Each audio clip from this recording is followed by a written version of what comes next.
Both the Las Vegas Raiders and Washington Commanders suffered tough primetime football losses in week 2. Now they face each other here in week 3, and who's going to get back on the right track. My name is Tyler, here with my brother Ryan, and we're going to break down this week 3 matchup between the Las Vegas Raiders and the Washington Commanders, and we're going to provide our predictions at the very end of the video.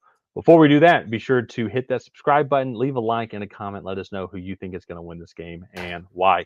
Ryan, big news coming out of the sports world over the past couple of days as well too. Jayden Daniels, he might be unavailable for this Sunday matchup here against the Las Vegas Raiders. That's going to be huge for this Raiders team as well, just because they don't have to deal with Jayden Daniels. He's dealing with a knee injury as a whole, so I had to monitor his status in general.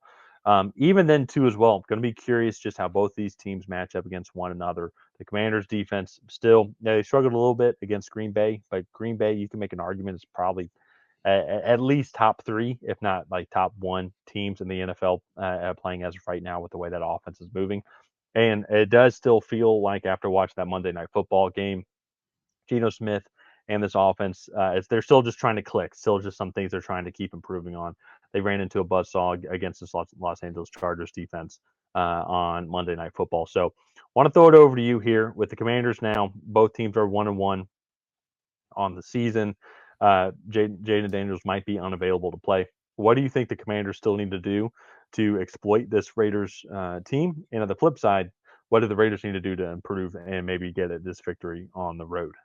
Yeah, I think going to the Raiders, what the Chargers did really well was they got after Geno Smith. They didn't let him sit back there. They made him get off his spot and move around. And I think coming into this game, if the Commanders can do that, Dan Quinn can energize this defense and get them after Geno Smith. I think that's going to be the best thing for this team, because we saw in week 1 the Patriots struggled to get pressure on Geno Smith in certain Yep. spots of that game. And when they didn't get pressure on Geno Smith, he just kind of sat back there and picked you apart. And I think the Raiders' weapons are definitely good enough where they could take advantage of this secondary here for the Commanders, where you have Brock Bowers, you have Jacoby Myers, Deontay Thornton, Ashton Genty. It's a good group of playmakers that they have accumulated over there, and so I think getting after Geno Smith and maybe taking advantage of a weaker offensive line, it's not bad, but it's not great. I think is going to be something that this Dan Quinn defense is definitely going to have to do. Yeah. As Yeah, and that's the thing too. I'll just add on to that real quick. I still feel like the Raiders' offensive line is just still needs a little bit of just an yeah, improvement as a whole. And I wonder if this is going to be. We saw that a little bit on the Monday night game, and I do feel like Dan Quinn is going to be able to exploit that as well come Sunday. Yeah. No, I think they had some hopes with some guys coming into their second year and continuing to develop. Colton Miller is a good left tackle, but yeah, as a unit, they just haven't quite come together yet. And so I think that that is something that the Commanders could take advantage of. But coming over to the Raiders side, I think if you look, like, this secondary is more than uh beatable, like, is the word I'm looking Hmm. for. And I think when you go in and you compare your weapons there, that's a matchup that you like. I think defensively, Max Crosby on this Commanders offensive line, especially if Jayden Daniels is not in the lineup, I think that's going to be very important for this team to potentially take advantage of as well. And this Pete Carroll defense, he's done a really good job through the first couple weeks. I know they gave up some big plays to the Chargers, but they only gave up 20 points in that matchup. And this defense on the back end, they lost a few pieces, but I still think they're playing good assignment sound football. If you have a Hmm. backup in there, I think that's really all you need to do to make him second guess himself. He's gonna more than likely gonna put some balls up there for you to intercept or turnover. And so I think that's going to be the biggest thing here for the Raiders is, can they come in here, force some turnovers, take advantage of maybe a busted coverage or two, or just Brock Bowers or Jacoby Myers winning a matchup outright. I think that's going to be their recipe for success coming into this Yeah, matchup. yeah, and it's going to be unique here because the way Washington's offense is going to run is going to obviously depend on if Jaden Daniels is in the offense. If not, then it will be Marcus Mariota. But that being Mhm. said, though, I still feel that it's going to be still a very winnable game for Washington, and that's who I'm going to end up going with here as well. Even though it does seem like they're dealing with a little bit of the injury bug, they got a couple offensive linemen that they would that would be starting, but are dealing with ailments as well. You have Jaden Daniels, and also to quick shout out as well to Austin Eckler.